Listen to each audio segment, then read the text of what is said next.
इसमें हम सीखेंगे डोमिनेटेड कन्वर्जेंस थ्योरम और उसके एप्लीकेशंस जो गेट में आते हैं। ठीक है, तो सबसे पहले स्टेटमेंट समझ लेते हैं। अब जिनको मेजर थ्योरी नहीं आती है वे उनको भी मैं क्वेश्चन को कैसे कर सकते हैं इसमें आगे बोलता हूँ। मैं पहले स्टेटमेंट सुन लो आप। एफ एन क्या हो? कोई सीक्वेंस हो कॉम्प्लेक्स वैल्यूड मेजरेबल फंक्शन की ऑन अ मेजर स्पेस, या आपका मेजर स्पेस है कोई। ठीक है, एस सिग्मा। तो कोई सीक्वेंस ऑफ फंक्शंस क्या कर रही है, पॉइंट वाइज कन्वर्जेंट है, ऐसा मान लो। ठीक है, सब आप इसको ये समझिए बस। यहाँ तक आप जिनको नहीं पता मेजर थ्योरी का, बस वो सिर्फ ये समझे F N is a sequence of functions.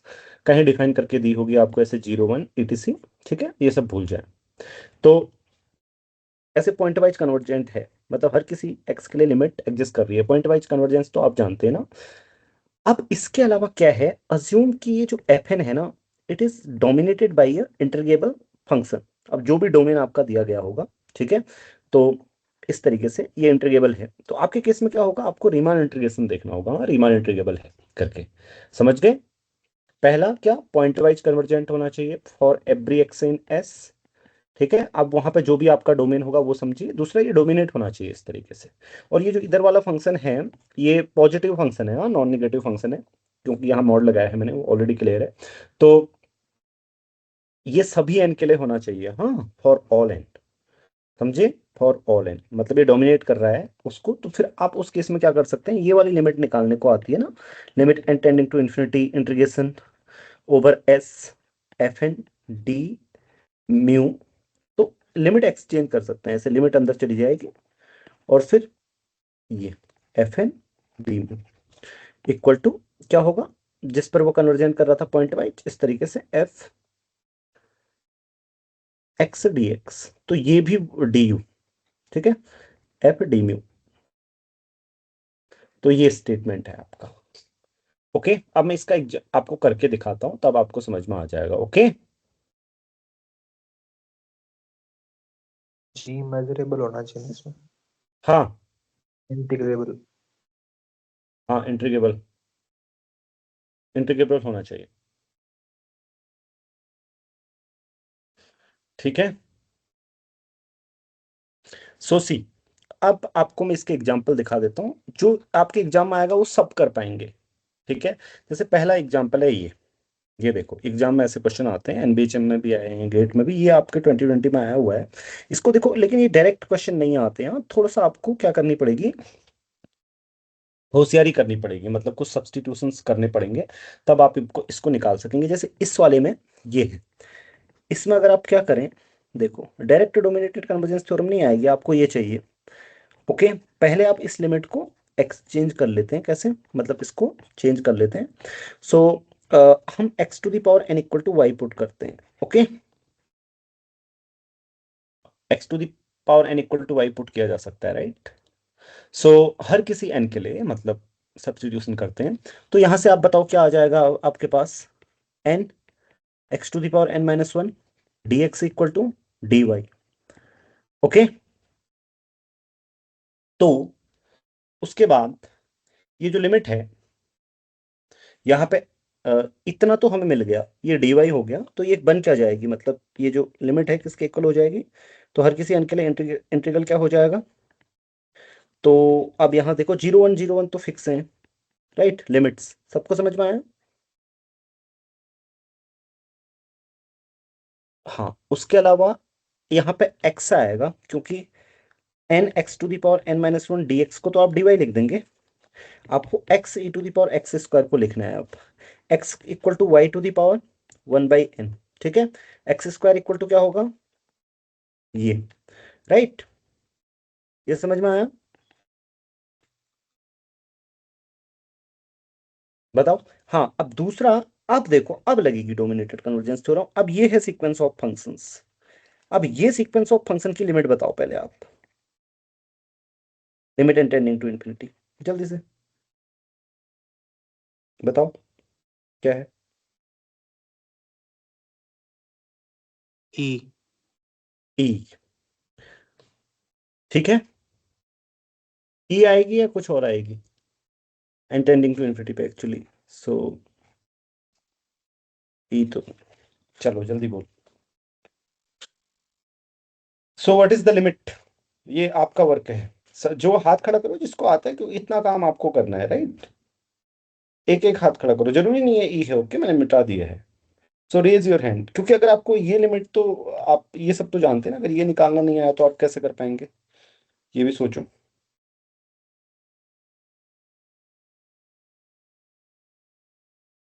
चलो लेट मी नो एवरीवन। हाथ खड़ा करें जो लिमिट निकाल लेगा।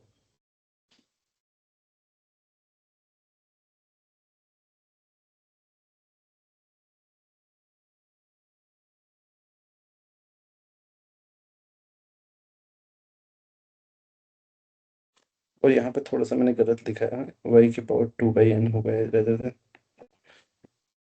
अब गलत लिमिट ना निकालना बच्चे के। चलो निकालो, आसान तो है, इंटेंडिंग टू इन्फिनिटी करना है, कितने क्यों नहीं आपको आ रहा है बताओ? हाथ खड़ा करो, मैं तो सोच रहा हूँ बहुत सारे लोग हाथ खड़ा करेंगे। ये लिमिट आपको पता ही है, राइट? फिक्स वाई के लिए देखो ना, वही समझो एक फिक्स है 1/2 रख के देखो, सारी तो आपको पता है, आप हाथ खड़ा करो। अगर ये नहीं आएगा कैसे काम चलेगा? रूट टेस्ट लगा लो फिर। 1/n दिख रहा है तो चलो, पर वो लगेगा नहीं एक्चुअली क्योंकि हाँ नहीं लगेगा।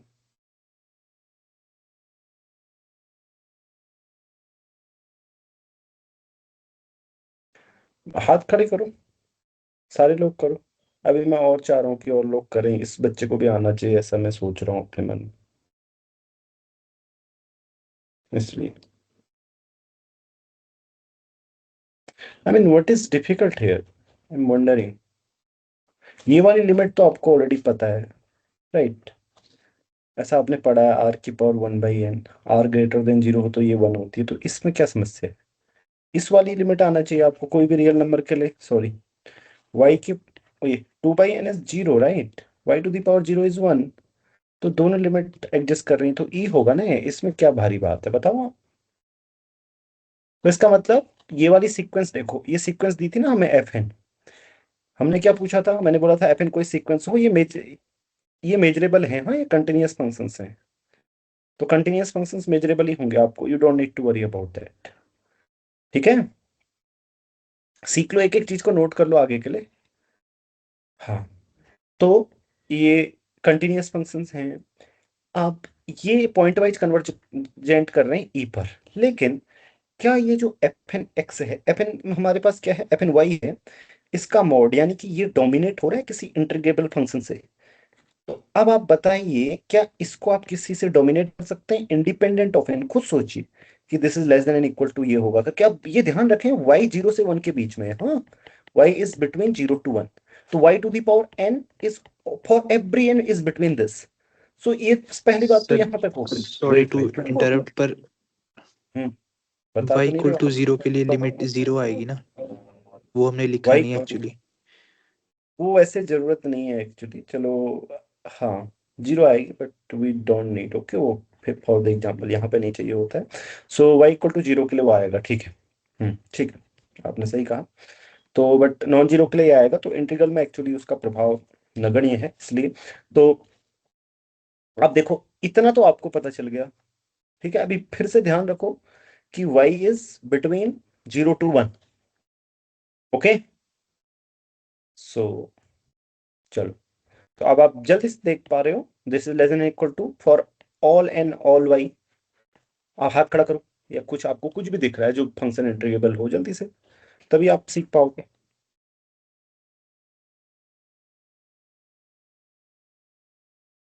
देखो, e is a monotonically increasing function, okay. I am giving you hint, e is a monotonically increasing function and y is between 0 to 1. So y की कोई भी power between 0 to 1 and e is a monotonic increasing function। चलो अब बताओ।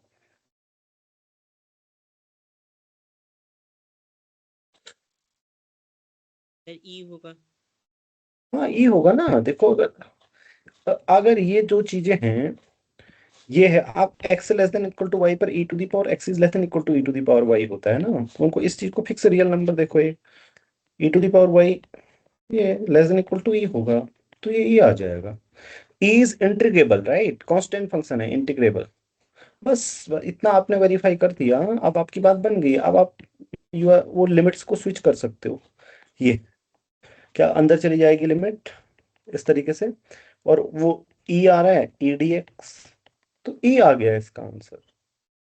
फिर जो भी answer में 1.2.71 जो भी होता है वो लिख देना है 3 डेसिमल प्लेसेस तक। ठीक है,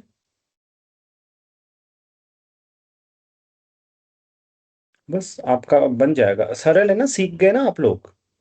अभी एक क्वेश्चन और करके दिखाऊंगा। देखो एक और करके दिखाता हूँ, आसान है। हाँ। हम्म। सर इसमें x की पावर n को y पुट करना, ये तो मतलब ऐसे नॉन ट्रिवियल सही है काफी। क्या है सही?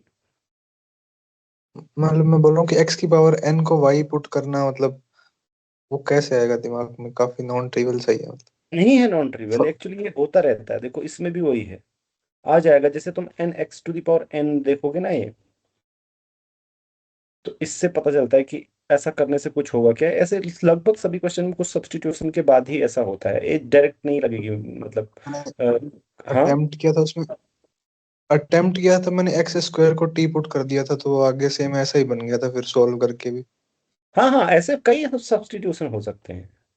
X to the power n, n x to the power equal to, ऐसे भी हो सकता है। I think x equal to 1 - y नहीं बाई मतलब एन। मैं बोल रहा हूँ कि स्क्वायर से नहीं सॉल्व हुआ था वो, जो अच्छा इनिशियल क्वेश्चन था ना वही इंटीग्रल बाद में फिर से बन गया था आगे। अच्छा अच्छा। तो जैसे मान लो कि तुमने ये अगर पहले किए हो इस तरीके के क्वेश्चन, जैसे ये एनबीएचएम में आता तो तुम फिर इसको कर लेते, इसीलिए तो प्रैक्टिस करा रहा हूँ कि आपके दिमाग में आ जाए तुरंत। ठीक है, वो आप देख पाएंगे कुछ क्वेश्चंस करने के बाद। और जैसे पहली बार सीख लेंगे तो नॉन ट्रिवियल चीज लगेगी, लेकिन ऐसा नहीं है। फिर धीरे धीरे आप समझ जाएंगे कि ऐसे एडजस्टमेंट होगा, अच्छा ऐसे ऐसे होगा करके मन में अपने आप होने लगेगा। जैसे ये वाला क्वेश्चन है, देखो इसमें भी डायरेक्ट तो हमें कुछ दिखेगा नहीं, इसमें एफ एन एक्स वो दी है अंदर की, लेकिन फिर से इसमें अगर ये सब्स्टिट्यूशन करें, सो देखो x to the power N equal to y. ठीक है, तो वो इंटीग्रल वाले क्या बन जाएंगे, वो फिर वही आपको अब दोबारा रिपीट करने की जरूरत है नहीं मुझे लगता है। ये ये बन जाएगा राइट इंटीग्रल। सब देख पा रहे हैं? देख लो, अगर कहीं पे मिस्टेक है तो आप देख लो। एक एक्स रहेगा डी एक्स, वो ठीक है, वो डी बाई आ जाएगा एडजस्टमेंट, 1 + x ये हो जाएगा। अब यहाँ जल्दी से फिर आप अगर आप ये देख लें कि ये जो अंदर की सीक्वेंस ऑफ फंक्शन है वो ऐसे पॉजिटिव ही है, तो मॉड लगाने की जरूरत नहीं है, इससे डोमिनेट हो रही है 1/2 से, राइट। हाँ, 1/2 से डोमिनेट हो रही है। कैसे दिखा? क्योंकि ये लेस देन इक्वल टू 1 है, पहली तो ये आ जाएगा 1+, और फिर मैंने इसकी मैक्सिमम वैल्यू रख ली है, 1 ले सकता है ज्यादा से ज्यादा, तो 1/2 आ गया। ठीक है, फिर से 1/2 इंटीग्रेबल है। ठीक है, तो डोमिनेटेड कन्वर्जेंस थ्योरम क्या बोलेगी, स्विच कर सकते हो आप, लिमिट को अंदर डाल सकते हो। आज ही सीख जाओगे आप, बहुत सारे ऐसे क्वेश्चन आएंगे, क्योंकि इसमें कुछ कठिन है नहीं। देखो तो अंदर लिमिट डालने पर तो एक्चुअली 1/2 ही आ रही है लिमिट भी, है ना। Limit is also 1/2। तो डी वाई तो 1/2 इसका आंसर आ गया, बस लिख दो इस तरीके से। समझ गए बच्चों? अब ये पुट क्या करना है, हर बार x to the power n नहीं होगा, लेकिन ऐसे एन एक्स एन में तो अक्सर ये सब्स्टिट्यूशन आता है। ओके, और फिर बात बनती है। अब फिर कहीं पे कुछ अलग भी हो सकता है, तो वो आपको दिमाग लगाना पड़ेगा कि भाई किससे क्या डोमिनेट हो रहा है, किससे क्या नहीं हो रहा है, etc। ठीक है। और सर ये हाँ एक सर आपने एक बार बताया था इसमें जनरल वाला भी लगा सकते हैं ना? हाँ हाँ हाँ, वैसे भी हो जाता है, मतलब ये डायरेक्टिव दूसरे तरीके से भी होता है, लेकिन इससे जल्दी आसान है। मैंने वो आपको एनबीएचएम क्रैश कोर्स में सिखाया है। ओके बच्चों, तो ठीक है, एक और है। हाँ ऋतुराज, तुम कुछ पूछने के लिए हाथ खड़ा किए हो या कुछ सॉल्व किए थे तब हाथ खड़ा किया था?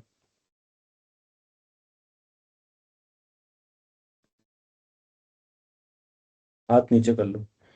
लिंगराज, दोनों राज आदमी तो बिल्कुल हाथ ही खड़ा कर रहे हैं, बैठाते ही नहीं है। राजा हैं हम तो, है जी।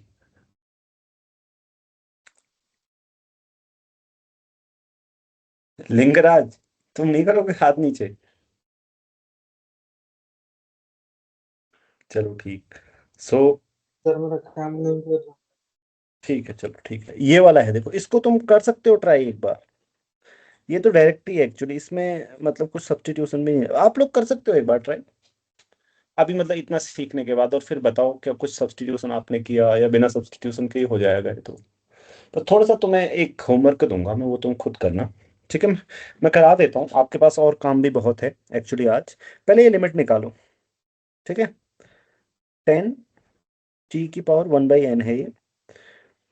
अब ये लिमिट निकालनी नहीं आएगी तो फिर तो बात नहीं बनेगी आपकी। सो दिस इज, बताओ जल्दी से, for every t between π/2 to 0। Okay, so let me no.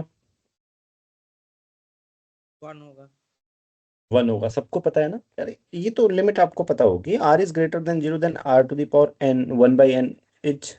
इसको ऐसे भी याद रखो, n गोज टू इन्फिनिटी तो ये r⁴0 ऐसे मतलब की ओर जाएगा ऐसे करके।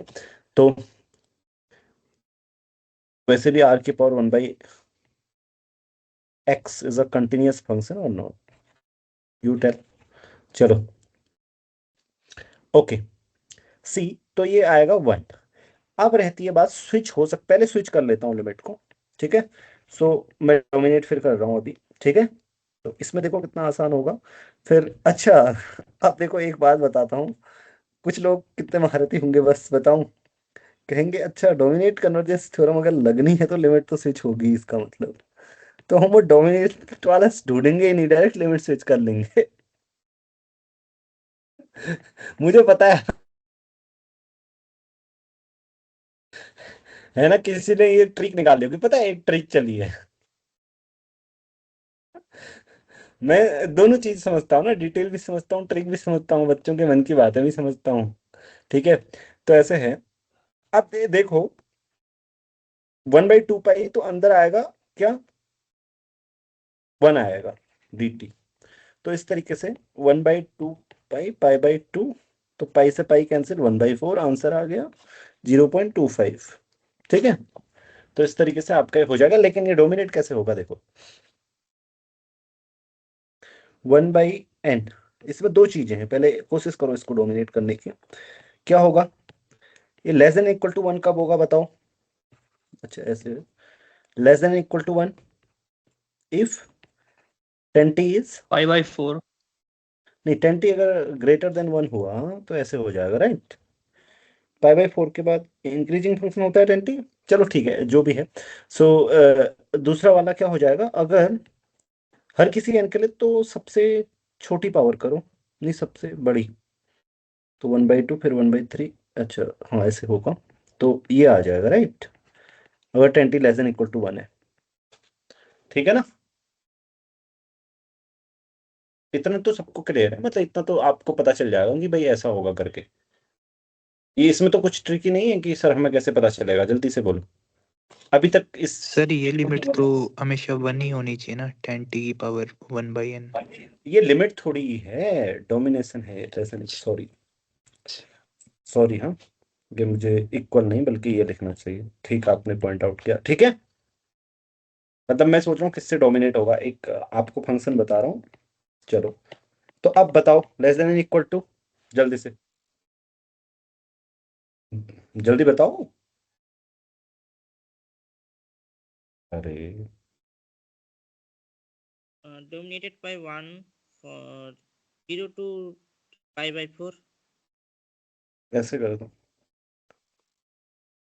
सबसे π/4 नहीं आएगा ना, दोनों को ऐड कर दो कि एक से तो छोटा रहेगा, ये दोनों पॉजिटिव। हाँ ठीक है, ऐसे दोनों को ऐड कर दोगे तो कम से कम ये चीज छोटी रहेगी। समझ रहे हैं या नहीं समझ रहे? ओके चलो ठीक है। अब ये सब मैंने आपको समझा दिया आज के लिए, एक होमवर्क है इसको, ये इंटीग्रेबल है ओके, ये वाला फंक्शन ये आपने प्रूफ करना है, मतलब देखना है प्रूफ, तो क्या करना है। चलो तो इतना आप करेंगे, ये आपने सीख लिया dominated convergence theorem. Okay, and monotone का मैंने सर अभी तक तो एक भी क्वेश्चन नहीं देखा है।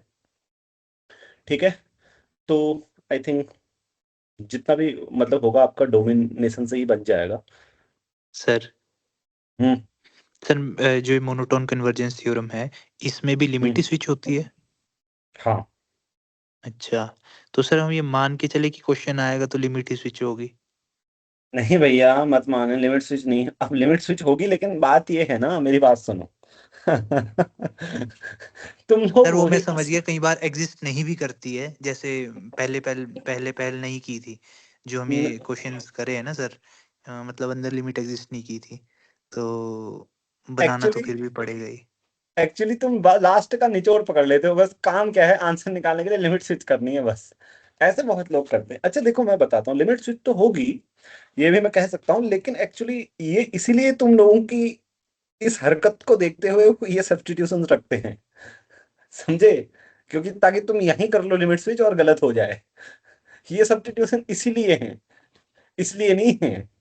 तुम जैसे महारत, मतलब ये बदमाशों की वजह से ये रखे गए हैं। मैं वैभव से बदमाश नहीं कह रहा हूँ, सभी लोग, वैभव ने बोला है, बस है मन की बात वो सबकी ही है। या किसी के मन अमन की बात है सर तो बताओ। जब मैं इस क्वेश्चन को अभी कर रहा था थोड़ी देर पहले, तो मुझे बिल्कुल आइडिया नहीं था कि ये थ्योरम क्या है क्या नहीं है। मैंने सोचा यार ये मतलब तो कुछ बन नहीं रहा, मतलब ऐसी जैसी चीज का, तो इस लिमिट को अंदर लेके जाओ। मैं एक्चुअली यूनिफॉर्म कन्वर्जेंस ढूंढ रहा था पहले, ताकि इंटीग्रल लिमिट स्विच हो जाए, वो मिला नहीं। तो मैं कहा कि जो भी होना है इसको स्विच करके ही होना है। अंदर स्विच की तो रिजल्ट आ नहीं रहा, फिर अंदर इन्फिनिटी आ रहा है, तो जब बनी तुमने नहीं लिख बात दिया सर। डज नॉट एग्जिस्ट क्योंकि मैं मतलब मोस्ट ऑफ द टाइम मुझे पता है, जब तुक्का भी आदमी मारता है ना, वो तुक्का भी मारेगा तो लिमिट स्विच करने का तुक्का तो कम से कम पक्का मारेगा, जिसने कुछ पढ़ा होगा तो। है ना बच्चों? अगर कोई तुक्का मारे तो। Yes sir. और मजे की बात है कि यहाँ तुक्का सही हो जाए इस वाले में। ये कभी कभी तुक्के वाले भी फायदे में रहते हैं। और जो सर रीजनिंग से जाएगा वो बेचारा मार खाएगा इसमें। वो ढूंढता रह जाए। सोचता रहेगा कहाँ से बाउंड करूं, कहाँ से बाउंड नहीं करूं। हाँ अमन। हाँ सर, बोल रहा था कि इस तरीके के क्वेश्चन जब मैं देखता हूँ ना, अगर कोई बाउंड नहीं आया तो मैं भगवान से पूछता हूँ, कुछ तो दे दे भाई।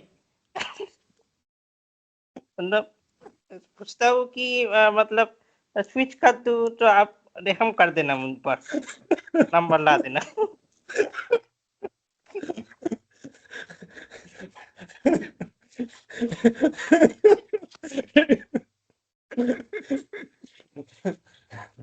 ये तो क्या सर बोलते असली हैं ज्ञान इसको? तो हमारी कॉन्वर्सेशन में अब नहीं भरता है। उसको क्या बोलते हैं? ऑनेस्ट, बहुत ही ज्यादा ऑनेस्ट। एक्चुअली फिर सोचते तो आते हैं तुम भी अमन ऐसा जी। ही हो, अमन ने तुम्हारी सच्चाई कह दी। तुम भगवान से नहीं तो बल्कि किसी से तो कहते होगे, या अस्तित्व से ही कहते होगे कि बस सही हो जाए, हे प्रभु सही हो जाए। सर चलो मैं ना आपका नाम। ज्यादातर बार ये सोचता हूँ कि बनाने वाले ने क्या सोच के बनाया होगा। तो कई बार ऐसे, हे- मतलब टोपोलॉजी में ना बहुत कुछ पता नहीं होता, मतलब काउंटर एग्जांपल की फर्स्ट काउंटेबल की काउंटेबल इमेज फर्स्ट काउंटेबल होगी नहीं होगी। फिर मैंने आपको पहले ही बताया, मैं सोचता हूँ यार अगर ऐसा होता तो इतना टोपो पढ़ लिया, एज अ स्टेटमेंट प्रूफ कुछ तो पड़ता है इसके बारे में, बजाय काउंटर एग्जांपल सोचने में टाइम वेस्ट करूं, मतलब वेस्ट करूं। मैं उसको वैसे कर देता हूँ कि अगर सही होता तो पढ़ा होता, और पढ़ा नहीं है तो सही नहीं है। और घर आके पता चलता है, छी यार वो मैंने पढ़ा ही नहीं नहीं, वो सर, वहां पे नहीं सर, था। जो मतलब ज्यादातर ऐसे रिजल्ट होते हैं ना, इस तरह के कि बताओ फर्स्ट काउंटेबल की कंटिन्यूस इमेज फर्स्ट काउंटेबल होगी कि नहीं होगी। तो सर कुछ ना कुछ तो छूट ही जाता है पढ़ने से। अब कितना ही पढ़ेगा आदमी, कुछ ना कुछ अगर ऐसे छूट गया तो ये वाला काम करता है। अब आप सोचो सर, अगर ये चीज सही ये हो तुम तो बच्चों ये, को गलत मत सिखाओ, ये सारे कुछ लोग इसमें से सीख लेंगे, ऐसा कुछ नहीं है बच्चों। नहीं सर आप ऐसा एक बात बताओ, अगर ऐसा होता तो ये किताब में देने वाला रिजल्ट नहीं है क्या? ऐसे तो सब किताब नहीं होता तो तुम यहाँ लोग बैठे होते, इतने लोग। नहीं सर, जो किताब में देने वाले रिजल्ट थे ना वो किताबों में है, ऐसी बात नहीं है। यहाँ इसलिए तो बैठे हो ना, सब कुछ किताब में नहीं होता, कुछ अपने आप ही करना पड़ता है। और जो किताब में ही होगा वही आ जाए तो फिर बात ही क्या है। तो ठीक है। तो अमन, इस फिर सब बार चीजें है। मतलब कई बार बहुत आसान चीजें भी मतलब प्रूव नहीं कर सकते अपने मतलब लिमिटेड टूल से, तो वो चीजें नहीं होती उस लेवल पे किताब। तो गौरव तुम क्या करते हो, कोई तुक्के का कुछ बताओ तुम। कुछ तो तुमने किया होगा एग्जाम में कभी, ऐसे हैं? ठीक सा लगता रहता है वो कर लेता हूँ, मतलब ऐसे, कौन सा वाला? मतलब कोई ऐसे स्टैंडर्ड वे तो नहीं है, मतलब ऐसे परमात्मा वाला तो नहीं है? हे परमात्मा रहम कर। नहीं सर, मतलब हाँ ये तो होता ही है, पर ऐसे कुछ अच्छा, ऐसे ज्यादा है नहीं स्कीम। कई बार तो ऐसा भी होता होगा ना बच्चों, हे परमात्मा रहम कर, और फिर घर आके परमात्मा के लिए बिगड़ गए, आपने रहम किया नहीं। ऐसा क्यों करते हो भैया? कभी कभार तो रहम कर लिया करो, और दूसरों पे बड़ा रहम किया आपने। ये वफादारी, ये पक्षपात क्यों? मेरे ही साथ क्यों? ऐसा मत करें आप, मैं नाराज हूं आपसे। नहीं नहीं, कभी थोड़ा पढ़ भी लिया करें, और आप अच्छा पढ़ेंगे और अच्छा मेहनत करेंगे तो आप मजे की बात ये पाएंगे कि परमात्मा ने भी रहम किया जहां आपको आवश्यकता थी। ऐसे होगा। ठीक है, चलो, आज की कक्षा यहीं समाप्त करते हैं।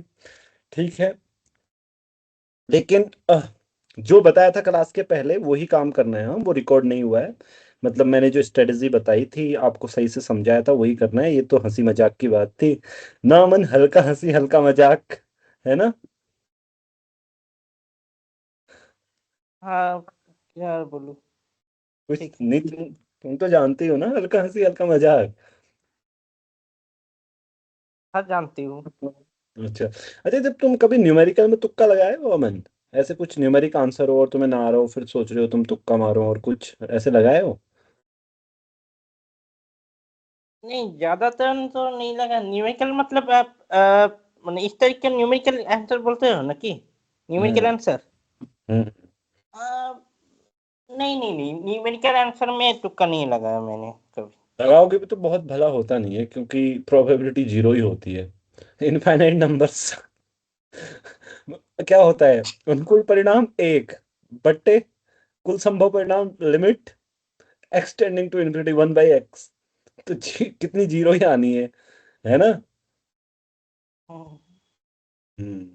मैंने एक बात होता है कि मतलब जब कॉम्प्लिकेटेड हो जाता है और समझ में आता है कि ऐसा ही होगा, लेकिन कैलकुलेशन में नहीं आ रहा है, तब मैं हम्म। मतलब कर ही देता हूँ, मतलब अच्छा। भगवान भरोसे। मतलब उस वक्त नहीं आया था, लेकिन ऐसे ही होगा, मतलब इनको होता है ना कि स्ट्रॉन्ग इंट्यूशन जो होता है कि अच्छा ऐसा अच्छा कैलकुलेशन में ऐसा होना चाहिए। अच्छा तो अच्छा अच्छा। उसके अलावा नहीं करते, डर लगता है, मतलब अगर गलती से कट गया। अरे चलो ठीक है।